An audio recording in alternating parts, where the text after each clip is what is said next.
Do you also tell jokes? I can't do jokes. I don't know how. But I I think just you're really can't. funny because at home you crack us up. Sometimes it's a funny look or a funny saying or a noise.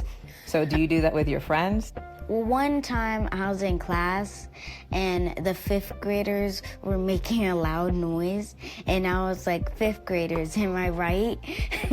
And then Mrs. Guevara laughed. It's a pretty common thing that all your teachers always say, oh my goodness, we absolutely love Emma. She has such a bubbly personality. We love her personality. So I could see your teacher busting out laughing at that. So I think the thing for our family that we've always said about you since you were little, I mean, you're still little, but I know, you're double digits now. But Yes. since you were a lot smaller, is that you've been here before. So you're an old soul. So you have a lot of wisdom at your age. And I think it's important for us adults to sit down and listen to the youth because I think there's things that we can learn. So I appreciate you giving me the pause so that we could think about those questions, or you could think about those questions and answer them. Welcome to Living in 3D Power. Discover your truth, discern your path, determine your power. I'm Dr. Amber Sessoms, and together, let's unlock our power, build authentic connections, and foster collective liberation. Welcome to the very first episode of Living in 3D Power.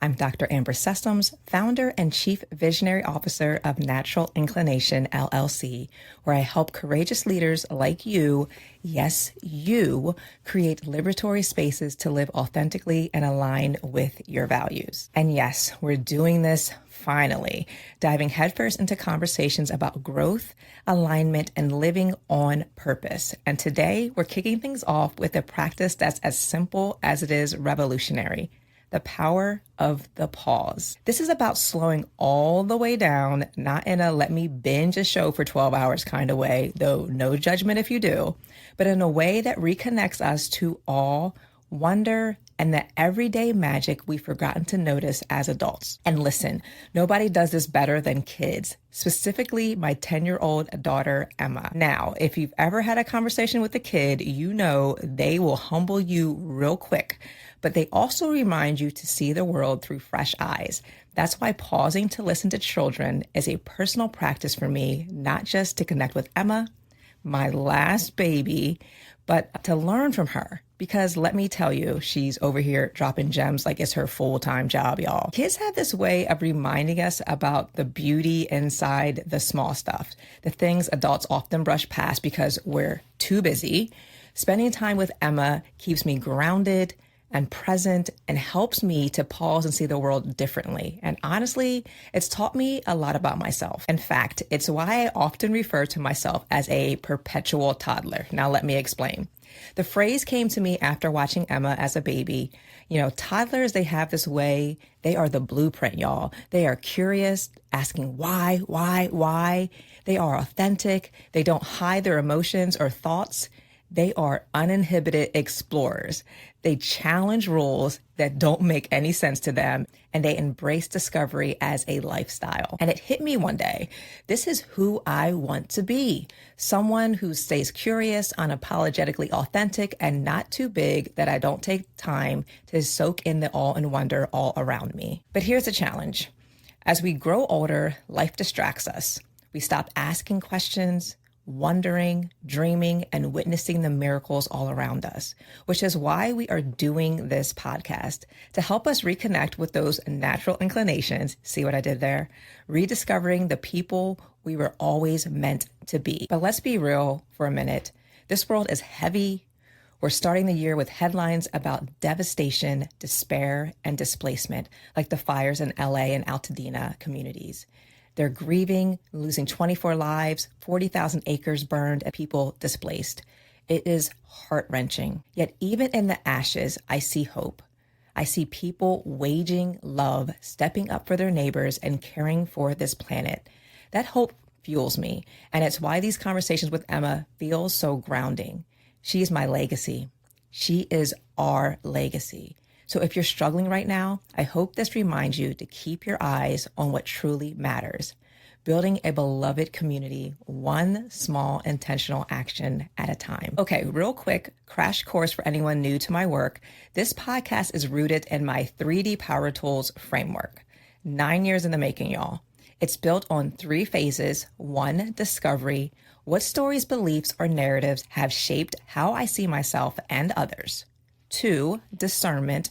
What values, strengths, and needs guide my actions, and how can I align them with how I show up?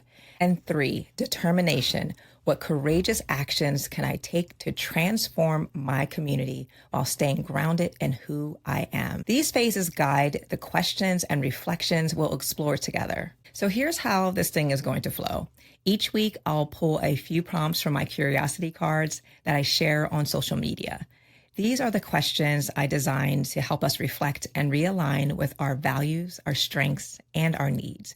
I'll share what's coming up for me in that coming week and invite you to reflect on your own journey. Then we'll have a special segment with Emma. She'll tackle the kid version of these questions.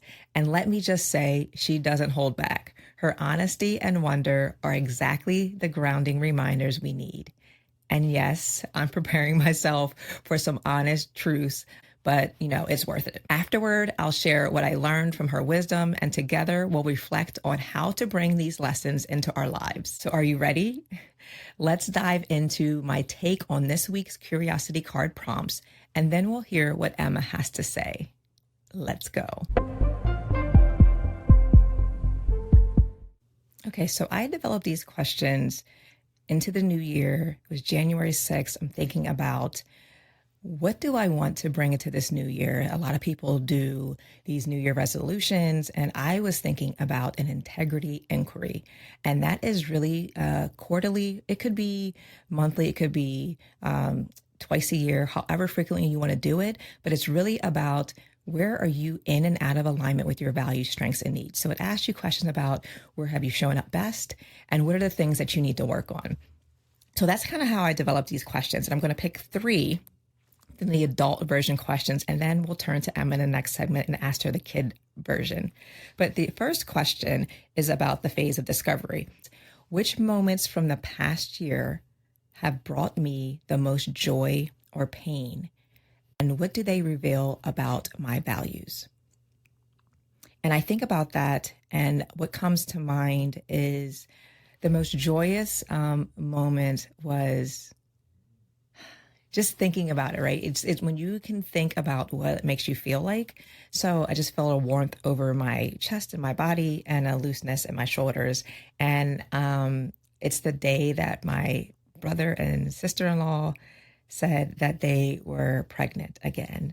And there was such a joy in that, because as you'll hear in the following segment with Emma, about infant loss. So I just want you to just pause if you've experienced infant loss and this might be activating for you. I completely understand if you need to pause or stop listening. So I'll hold a minute for that. But the joy in hearing my brother and sister say that they were expecting again a few months after they lost their baby, beautiful baby boy, Harlem, who was born stillborn. There's an immense sense of joy that came over me and the family. I remember Emma I think I have a video of her. She's just squealing in delight and so overly excited about this coming baby. And that was a mix of emotions and thinking about what Emma will share, but I'll leave it at that and thinking about the joy. And even thinking about coming into the new year last year with some truths that were revealed and some harmful things and some hurtful things that I had to read about myself and how I processed that. And it was a struggle, y'all. It was a struggle because sometimes what we read about ourselves, sometimes if we're able to tap into someone's inner thoughts, it will confirm some of the fears that we have about our own selves. So that's what happened in that moment. And it really took a lot of prayer and screaming and anger and therapy and all the things and community to really help me navigate knowing the truth of who I am. So I will say that those two moments, they really changed me in a way that I think has made me better and have more capacity for being fully human, meaning that I can experience the full breadth of my emotions. So the second phase is discernment. And this question is, what moments in the past year made me feel most alive and aligned? And I love the question about what makes you come alive. I ask that a lot, and people are like, what the heck does that mean? But how I talked earlier about hearing that this new baby was coming after so much heartache and grief, and how it just warmed my heart and gave me this lightness and levity. That is kind of, this energizing spirit that comes when you are coming alive. So really finding the thing that drives you and makes you feel like this is why I was put on this earth. And I don't want to oversimplify this idea of living on purpose or being in your purpose walk, but there is a connection when we think about our youth and the things that they get so excited about, and the awe and wonder and the zeal of life, that as we get older, we start losing. And if we can go back, right, and we can reclaim those parts of ourselves, which is why I think it's so important to talk to Emma as a 10-year-old, because she's so confident in so many things. And as a school psychologist, what we know happens and what we see in these school systems is once they get into school, we will start sorting kids out. And particularly, and I will speak on behalf of Black girls, right, and girls in general, but Black girls in particular, where we belong and where we don't belong. Science, technology, mathematics is more gendered towards boys, and then we stick with the English and things of that nature. But my girls, my middle child who's 15 is super into science, and Emma really loves math. And I think that's beautiful to keep that. So thinking about what is it that you in your youth, what were you excited about? Because I'm telling you, there's a connection between that, because you were uniquely designed. And I think we're in our purest form before society tells us we're not enough. That if we tap into those earlier moments, we can find a connection to present. So for me, when I think about what makes me come most alive, it's really seeing people fully, helping them unlock this part of themselves that has been dormant, and thinking about themselves in really conflicting and harmful ways. So as we'll go through this journey, you'll learn more about my own personal story and some of the traumas or tribulations that I experienced and how they help to shape how I see the world. And I can very clearly see the anguish and the pain in others. And what I hope is that there's something that happens. There's something that is said. There's someone that comes across their path. There's something that they read. There's something that they listen to, like this podcast, that helps them say, I don't have to live this way anymore. So there's an aliveness that happens with that. And this happens when I do my workshops. It happens when I keynote. It happened that I am recalling in this moment because of what joy it brought to me was the Black School Psychologist Network Summit in April. And I'm doing my keynote. I'm doing my thing. I love speaking to people. I don't honestly do it as often because there's something about being fully seen, and I'm working on it, y'all. But being fully seen is something that I'm not used to living in a predominantly white area. So when you are on stage and people are there to hear you, and they are just so, as the youth say, locked in, like lock in, they are on it. And I think the beautiful part is afterwards when they come up to you and they want to have conversations, and oftentimes, I'm telling you, every single time, there are people crying. And this time in particular, it was an overwhelming amount of tears and gratitude for what I shared. And what it did was tapped into my purpose and tapped into what makes me come alive, because they said, I hadn't even considered that, or I didn't even know that I needed to hear that, or that I was doing that or thinking that way. And that makes me come alive. It is such a liberation. And that's what I hope, is that as I continue on my journey and walk in my truth, that it gives others license and permission to do the same. And then the last question is the phase of determination. So that is, what communities or networks can I join or nurture to support my journey? And shameless plug here, but if you have not already taken the interest survey for the 3D collective, I really encourage you to do that if you are a woman who identifies from the African diaspora. This is a space that is going to be carefully curated for you. And as I mentioned, I am a Black woman in predominantly white spaces. And even if you grow up in a more diverse area where there's people that look like you, what we find is as we climb this ladder, this social ladder, this leadership ladder, there are less people that look like us at the top. And that is dehumanizing. It makes you hyper vigilant at the same time where you're hyper visible, but also invisible, and you feel really lonely. So this 3D collective is going to be a space for us to disrupt this narrative about a scarcity mindset that if I am the only Black woman in the space, it has to be mine. Right? There is enough room for all of us because my gifts and my talents, which we'll discover in our values, strengths, and needs as we identify what those are, that's your compass. That's what makes you you. That's uniquely designed for you. And my sis over here, she has her own gifts and talents. And in no way does her shine outshine my shine. And as Adrienne Marie Brown talks about, when we are really in alignment and shining in our own innate right, it creates a constellation of stars. So this 3D Power Collective is really about creating this constellation of stars in a sisterhood where we will have an online community. And if you know one thing about me, I love voice threads. So I found an online platform that allows you to do voice memos, and I'm absolutely in love with it. So I will prefer that over a text message because a voice thread, you can hear the laughter and humor and even the sorrow in people.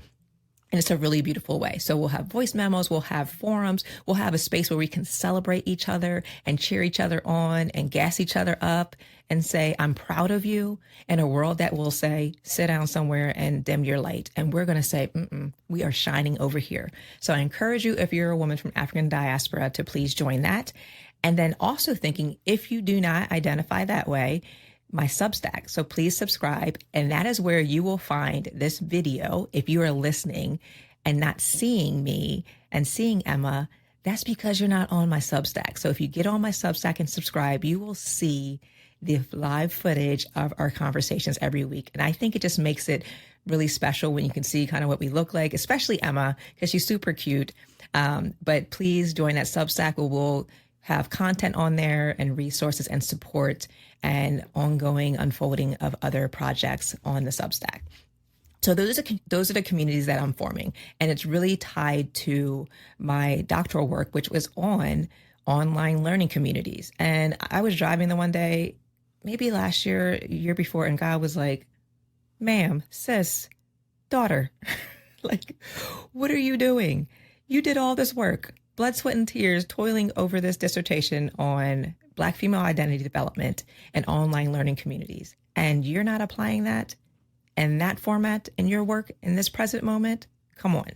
So that was the push for me to do that. And as I talk to people that look like me and they're like, we need that. Please, please, please create that space. Please curate that space. So that's what I'm doing. So those are two communities that you can join. So I'm glad that you're here. And I can't wait to hear your feedback. I can't wait to hear the love, the light, and the questions that you potentially want to pose so that I can ask Emma. And with that being said, we're going to turn to Emma's awesome segment, Prepare Yourselves, y'all, because you're about to hear a one-of-a-kind masterpiece song that Emma wrote herself and sings herself, and it's called It's Me. It's me, it's me, it's me. It's me, it's me, it's me.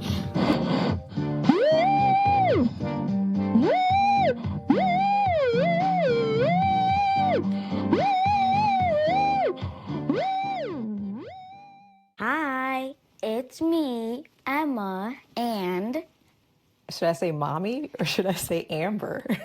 both. Mommy and Amber. Yes. Welcome, welcome, Emma, to your segment. And I think we're just calling it It's Me because you have this infectious hit.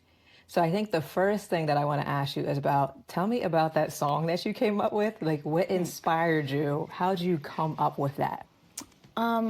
So basically, my mom slash Amber Ooh,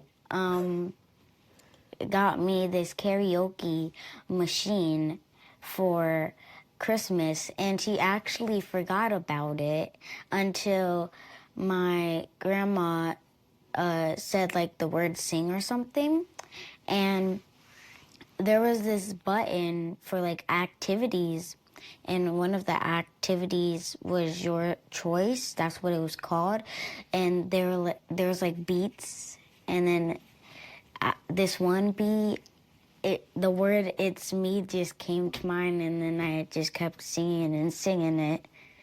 but then you did something spectacular at the end with those noises. And I think the thing that is the best about it is that it made everyone laugh. I mean, Daddy laughed so hard. So it was a good time. So we had to make that song your intro song to your segment. And I told the listeners the reason that I wanted to talk to you. One, I'm a school psychologist. So I think part of my training and my background is talking to youth. But I think there's also a lot that we can get from younger people, that as we get older as adults, we start thinking that I have to be so serious. And all those dreams and those things that brought me joy when I was younger, I have to get rid of those because now I have responsibilities. But I think for you, and what we can learn from you as a now 10-year-old, because you just turned double digits last month, is that awe and wonder and the sparkle and the joy that you have now, we had that too. And we can reclaim that. So that means like remembering that we had it and bringing it back into the present. So talking to you, we'll be able to do that. So what I want to do, we're going to get into the 3 questions that I want to ask you. You ready? Mm-hmm. All right. So pull back up my phone here. The first question I want to ask you is, what was the happiest or saddest moment that you had last year? And what did it teach you about yourself?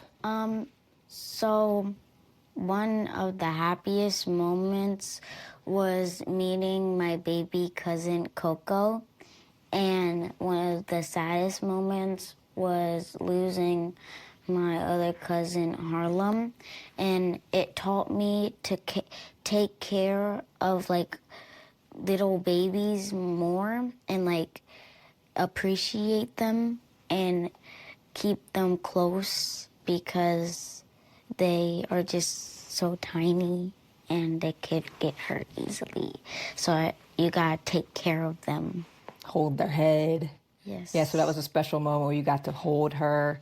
And I appreciate, especially from your age, that you brought up the death of baby Harlem, which would have been her brother. So Coco was born, I think, 6 days after the anniversary of his death, he was born stillborn. And I just think it is that you brought that up as the joy for last year is really special. And I know it'll mean a lot to your aunt and uncle to hear that is a deep reflection for you about something that kind of bookended the year, meaning like it was the last, kind of almost the last thing that happened at the end of the year. So it was end of November, and it brought you so much joy. And now you have this awesome responsibility to be a big cousin. So I think that's really beautiful that was a really good memory for you. She's gonna love me the most. Oh, is she? Yes. Okay, so we'll see about that. But you know what? I think you're right because you're pretty lovable. Yes. Okay, let's think about the second question here. What moments this past year made you feel really excited or you felt like your best self?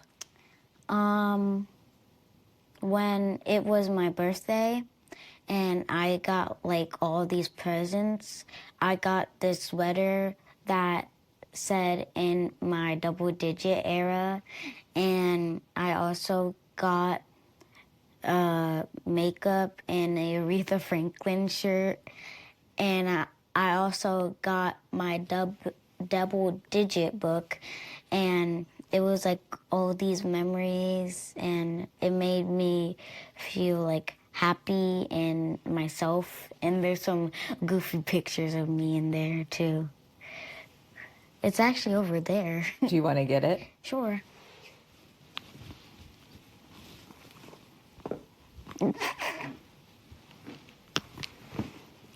So what's the significance of this book? Is this a tradition?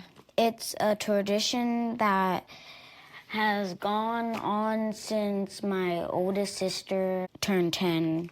So it's basically like a bunch of pictures since I was like a baby and from now.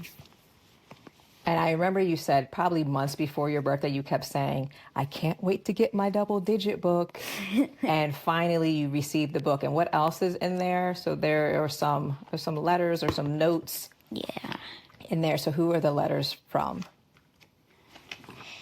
They're from they're from my two sisters, and they're from my dad and my mom, and also my dogs. Oh, I forgot about Hero and Hero giving you a message. Wait, where is it? I thought Well, I don't actually know if they gave you a message. I think it was just you have a double page spread of pictures of the both of them. So I think it's, and you being the last of the three girls, I think it's a pretty special book. And the advancements in technology since your sister is 21 and you're 10, seeing the difference in her book versus 15-year-old versus your book, it's been pretty cool to put those pictures together as a keepsake for you. I love that outfit that you have on. So she's pointing to a picture of her dancing in the living room, and she has a very 90s or early 2000s outfit on that I'm pretty sure I wore when I was a young teen or teenager. And that fashion just keeps coming back, apparently. Yes. I guess that was a really good era. It's in early 2000s. Yeah, and if you're listening and not watching, Emma has on a lace vest, a button-up collared shirt, and a black tie, because this is her thing. What I find interesting about that is that I wore ties in middle school. Maya wore ties in middle school, but you started early, and you're like, you know what? I'm going to wear my ties in elementary school. So right now you have three, but I think it's a really cool fashion statement. Yes. All right. So let's look at the final question. Who are the people or groups that help you feel good about yourself, and how can you spend more time with them? Well, first of all, my family, like all of my family, like they will protect me. Like if someone's like bullying me, they will like march up and have to talk to their parents, and also my friends. So like when I'm sad, they could just tell me a joke and I'm instantly laughing and stop crying, and they just make me happy, and they tell a lot of jokes. Do you also tell jokes? I can't do jokes. I don't know how. But I think just you're really can't. funny, because at home you crack us up. Sometimes it's a funny look or a funny saying or a noise. So do you do that with your friends? Well, one time I was in class and the fifth graders were making a loud noise, and I was like, fifth graders, am I right? And then Mrs. Guevara laughed. You know, it's a pretty common thing that all your teachers always say, oh my goodness, we absolutely love Emma. She has such a bubbly personality. We love her personality. So I could see your teacher busting out laughing at that.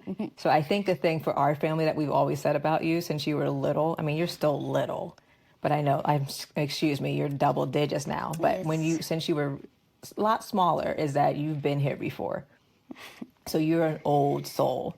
So you have a lot of wisdom at your age, and I think it's important for us adults to sit down and listen to the youth, because I think there's things that we can learn. So I appreciate you giving me the pause so that we could think about those questions, or you could think about those questions and answer them. But so going back and thinking about, that first question when you said the happiest and saddest moments, that one is still really resonating with me. And I think the beautiful part about this life is that there's going to be happy and sad moments, but the thing that I appreciate most is that you could sit in that, you feel very deeply, and you experienced and you mourned and you went through the grief.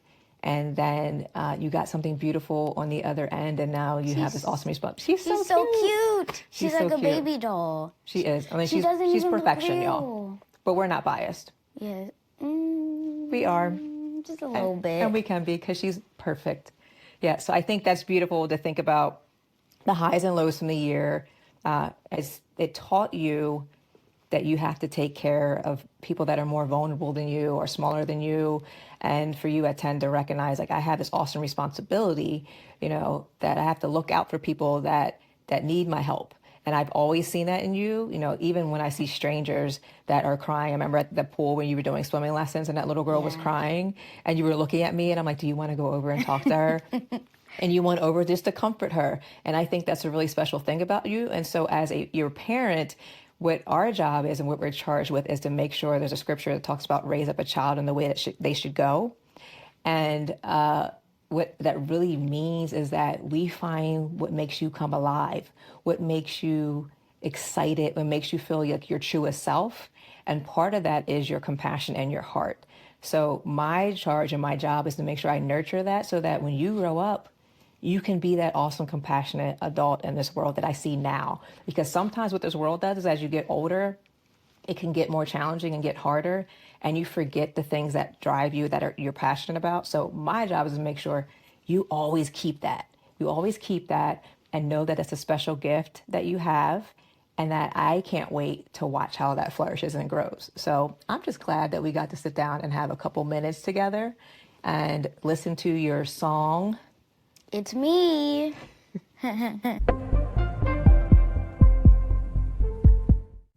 Okay, I know I'm biased, but how cute is she?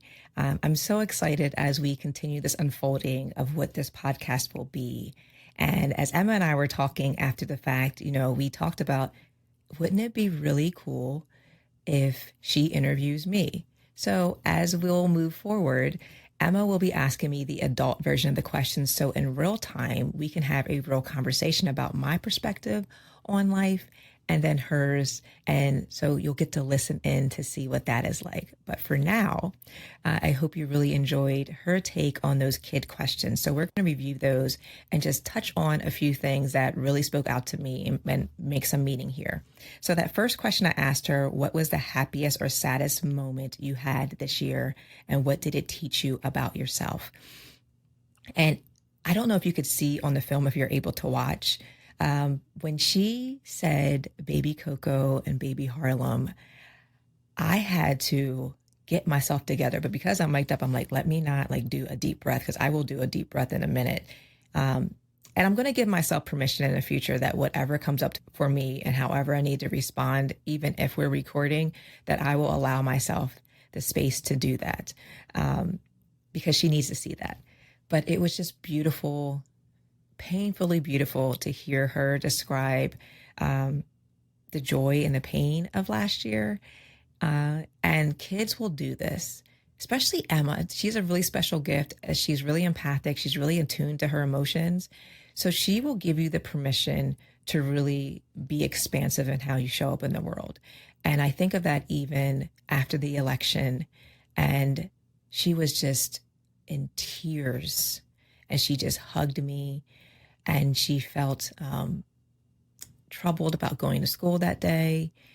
And all of my girls gave me permission to feel. And sometimes we go through this mode as parents that we think we have to keep it together for our kids and be strong.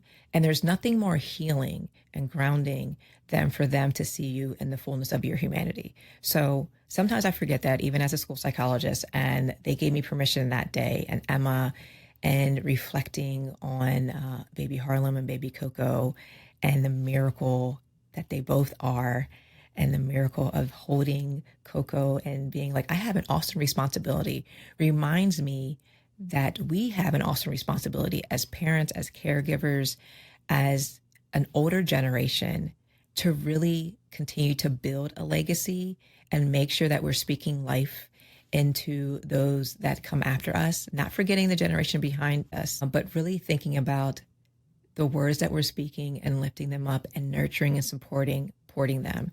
So I think about a really physical sense, right? So supporting the head of a newborn baby, but we are taking that much care and nurturance into our youth and listening to them and centering them. And I think there's something that comes beautifully from that. And I think about the Maasai people when they talk about how are the children, right? How are the children?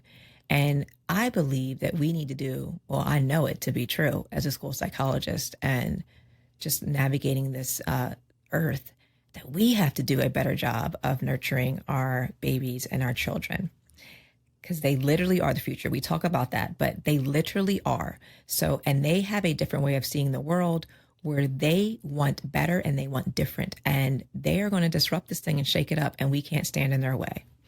Okay, the other question that I asked her was about discernment. And that question is, what moments this year made you really excited or like your best self? And it was really cool hearing her talk about her birthday, which was December 17th. So she turned double digits, which is a big deal, y'all. So if you don't have little ones, 10 is a major milestone, right? You're out of, the single digits, you're into your double digit era. So she talked about her double digit era sweatshirt. She also talked about, if you can't see me, I'm rolling my eyes, makeup that her 21-year-old sister got her. And I know it was a really thoughtful gift because Emma likes to mess in her sister's makeup. So JoJo's like, well, if I get her own kid makeup, maybe she'll stop messing in mine. And she was so excited about this little eyeshadow and blush kit. Now, you're talking to someone who barely puts on lip gloss. And if I get dressed up, my husband's like, you got makeup on? It's literally some lip gloss and mascara, y'all. And I might get fancy 2 times a year to put something on my face. So Emma is just really into this right now. And it's interesting because she's so much younger than my girls. So having 2 older sisters, she's in this really strange place where she's like, I want to be older. I want to be grown. So she did that to kind of help her to stay in her place. Like, you have your own stuff, stay out of mine. So Emma was really excited about that. But she was most excited about, and she said this probably 2 months leading up to her birthday, I can't wait for my double digit book. And I've been doing these books since my oldest turned 10. And this is the last, again, I said the last of my baby. So this is the last book. And it's just amazing to see the technology and development. Like I said, Emma is 10, JoJo's 21, and I have a 15-year-old. So to see the developments every 6 or so years with the girls and technology, where JoJo's pictures were literally photos, printed photos, where I had to scan them. And now everything is on your phone.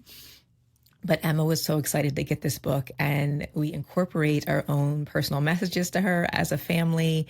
And it's just a really beautiful keepsake. So I encourage you, if you haven't tried anything like that, consider creating a keepsake book. I know people are still doing scrapbooks, but this is a digital version.